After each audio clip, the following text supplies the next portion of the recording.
Здравейте! От Жеравна.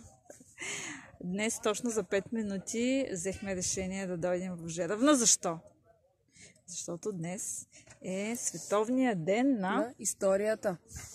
И то какво е станало днес? Кажи на хората, защото надали знаят.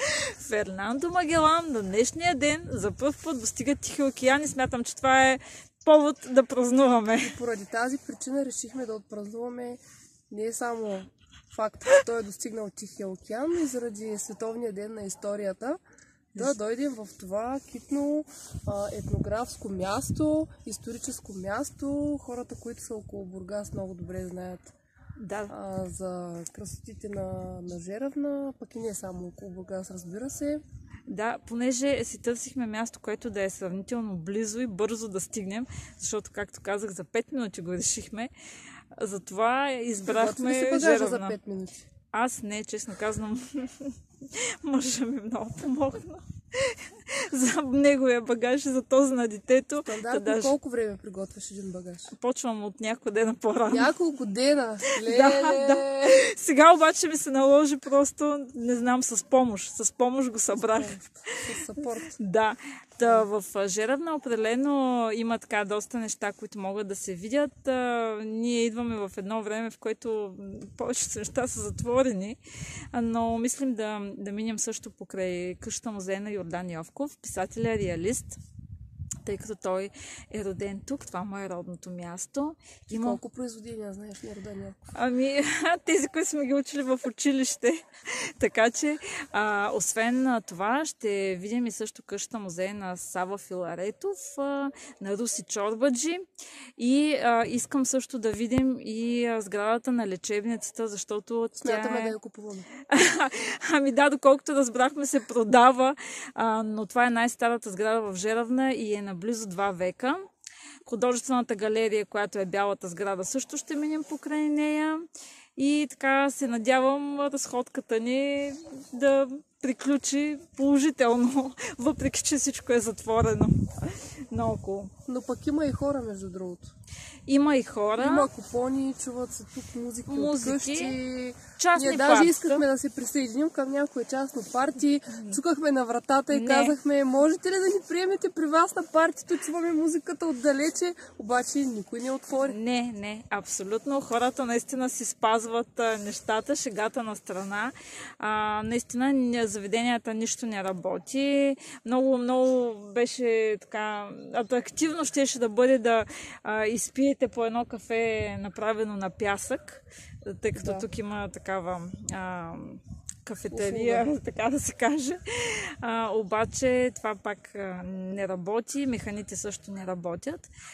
Ще си вземем пясък от морето, виж. Да, ние си имаме пясък. Пясък. Така че нашата разходка започва сега. Ще ви вземем с нас.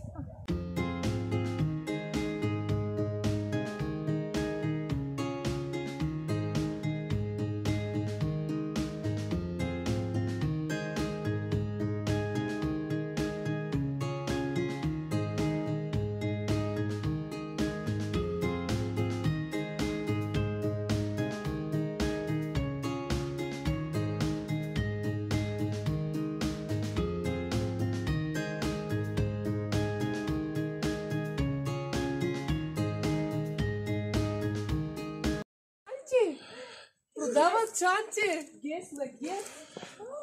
Добър ден! Това е кафенето на Димчо Кехая.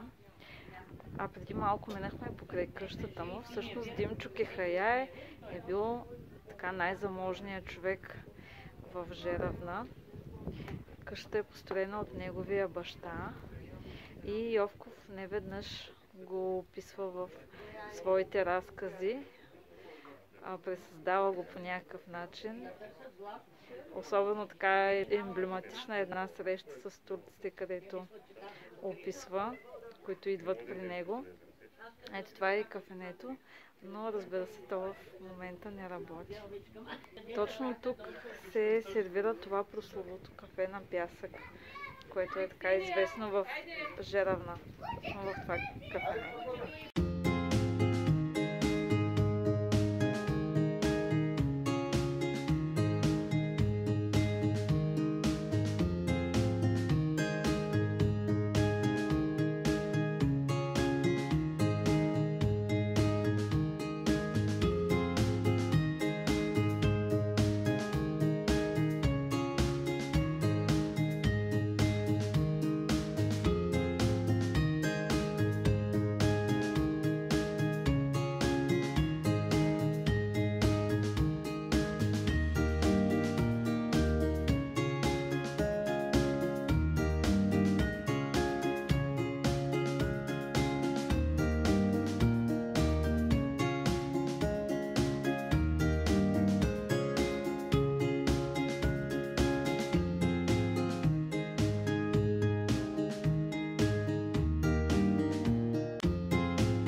нашата стая.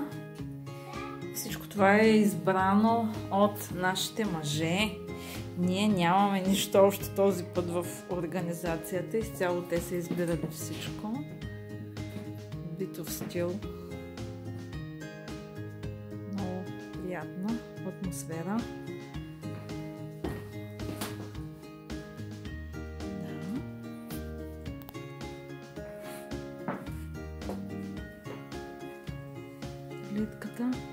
Гледката е много хубава, само че тук на камерата не се вижда много добре.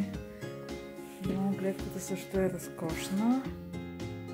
Топло е, защото е с локално парно. А това е и банята, която малко по-късно ще си вземем душ.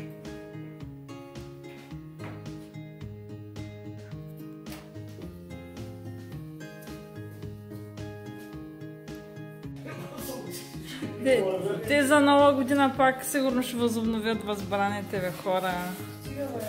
Сега, само може да гледаме спа центъра и да му се наслаждаваме и да си представяме какво може да бъде. Аз си представям ей тук чашата с вино, например. Да.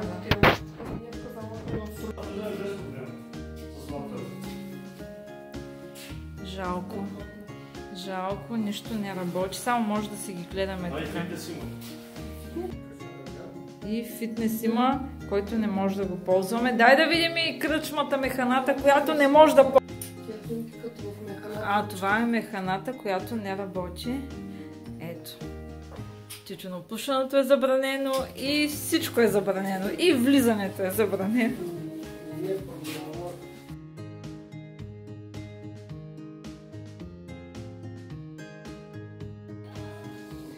Ако се чудихте тези ножове за какво са взети, ето заради това. Да. Значи майсторски трябва да се нарежи. Здравейте! След днешната историческа разходка вече е време малко да си починем и да седнем на маса. Да. Тъй като нищо не работи и няма. Днес беше една страхотна историческа разходка. Да, в Жеравна. Наистина има какво да се види.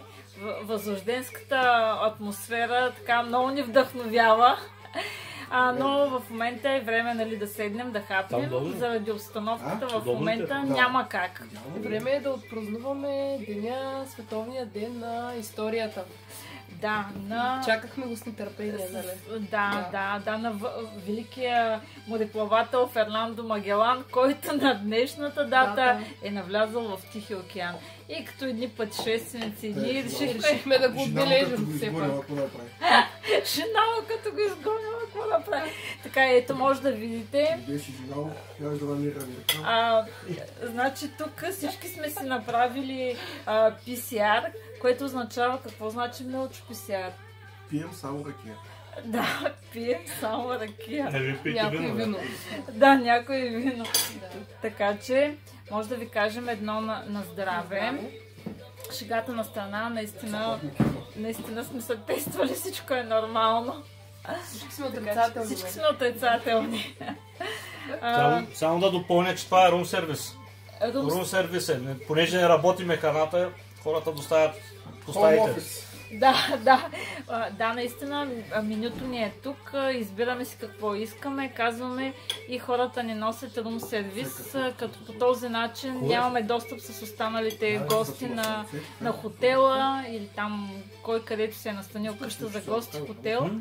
И с днешното видео искаме да ви кажем и да ви покажем, че въпреки тази извънредна ситуация и въпреки тези мерки, човек може да води нормален начин на живота. Да, като спазва всички изисквания. Без, нали, да се филмира, без да има някакви... Без да предизвиква лошо към себе си. И допълнителни страхове да се обременява, просто се спазва всички мерки, които са наложени в случая от правителството, но нещата въпреки това са възможни. Така че казваме ви на здраве и чао от нас. Сега!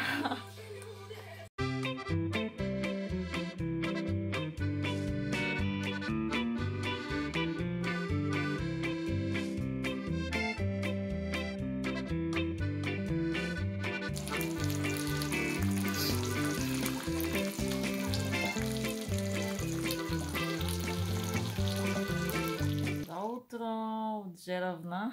Още сме сънени, защото преди малко станахме и започнахме да се оправяме. Сега ще хапнем. Казаха, че ще ни сервират домашни микички. Какво беше, Доня? Закуска за принцеси ли казаха? Да. Да. Така че рум сервиза ще не донесе закуската по стаите. И след това виждаме, че някакво слънчице е грейнало. Ще излезем сигурно пак малко да се разходим. С нощи наистина имахме проверка към 10 часа от полицията. Но наистина всичко беше точно. Механата не работеше, така че се спазват изцяло правилата. И така, излизаме след малко на разходка.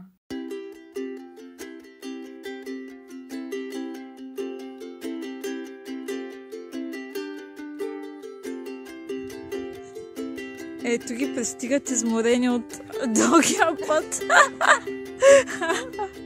Ехо! Направихте крос. Да. По нагорнището.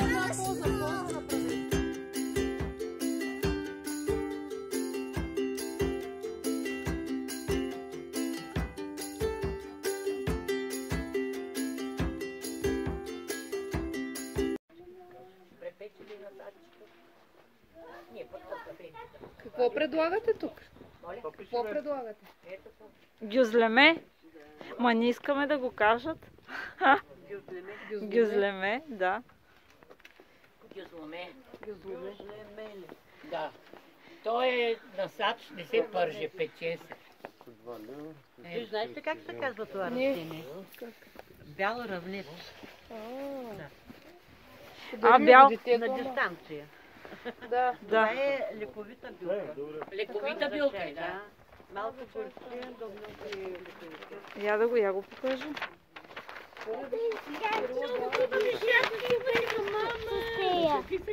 Да. Това са пущита. Доня си малко. Гюзлеме. Бързо. Айде, бабе, че има количка.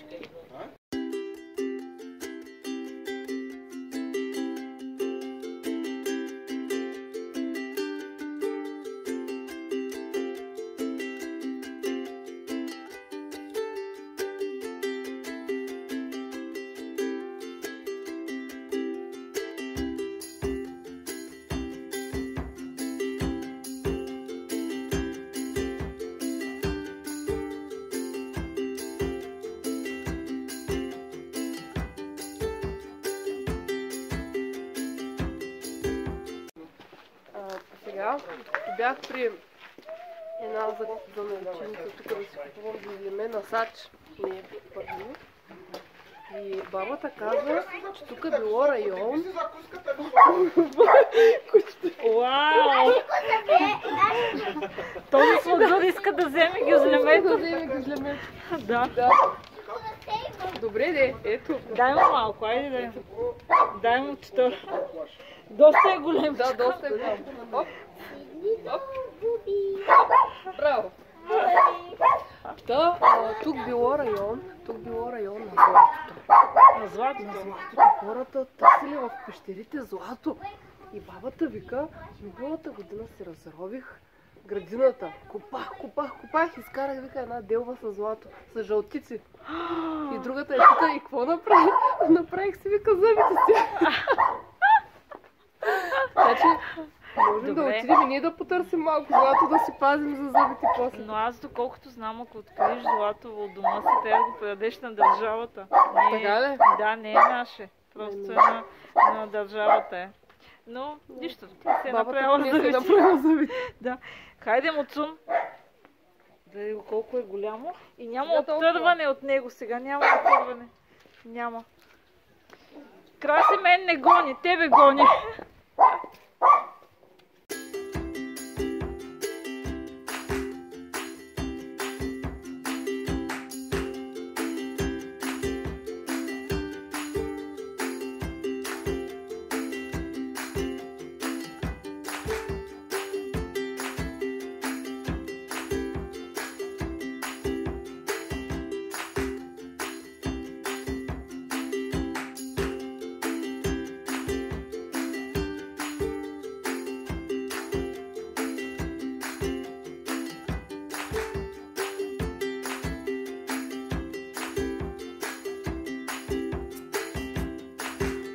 тази есенна картина ще приключим нашия влог от Джеравна. Като цяло решихме да се разпиштолим точно когато всичко в България затвори. Но не за друго, а за да проучим каква е оперативната обстановка с хотелите и всъщност дали може да се пътува и да се ходи тук и там. Извода е, че ако искате просто да се разходите някъде, няма проблем. Къщи за гости работят, хотелите работят, предлагат, също кухнята им работи, но единствената разлика е, че сервират в стаите и трябва да си хапвате в стаите. Ако сте с някое приятелско семейство, просто да се съберете в едната стая. Ти сега какво научи от това проучване? От това проучване разбрах, че човек, когато иска да излезе някъде и да се разсее, винаги може. Да, така е. Така е. На теб хареса ли ти Хареса ми, да. разходката? Какво ще кажем в заключение на хората? В заключение на Есента хората... е хубав сезон. Да, есента е Почти хубав. колкото лятото. Ами, поне има много есенни такива картини тук. Ето това местенце много си го харесахме. Но няма да ви кажем къде е. Да. Е много есенно. Много есенно. Да. Правихме си доста така снимки за Инстаграм. Ще видим от толкова много снимки, поне една трябва да стане. Да. И така, И ако ви е харесала нашата разходка, дайте палец нагоре. палец, И споделете видеото. абонирайте се за канала, а Да. също може да ме последвате в Инстаграм, където лично аз съм активна всеки ден. Какъв е канала? Марина Халачева. Чао!